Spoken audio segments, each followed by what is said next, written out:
موقع القارئ إدريس أبكر يقدم لكم أعوذ بالله من الشيطان الرجيم. بسم الله الرحمن الرحيم.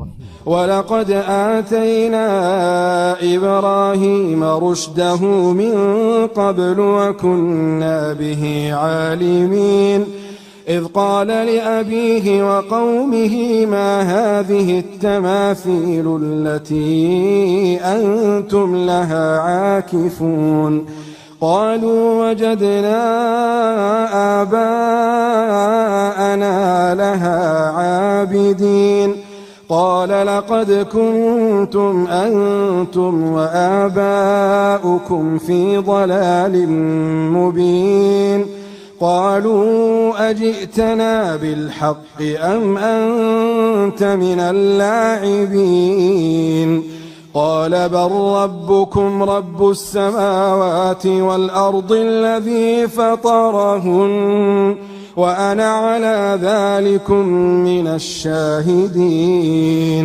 وتالله لأكيدن أصنامكم بعد أن تولوا مدبرين فجعلهم جذاذا إلا كبيرا لهم لعلهم إليه يرجعون قالوا من فعل هذا بآلهتنا إنه لمن الظالمين قالوا سمعنا فتى يذكرهم يقال له إبراهيم.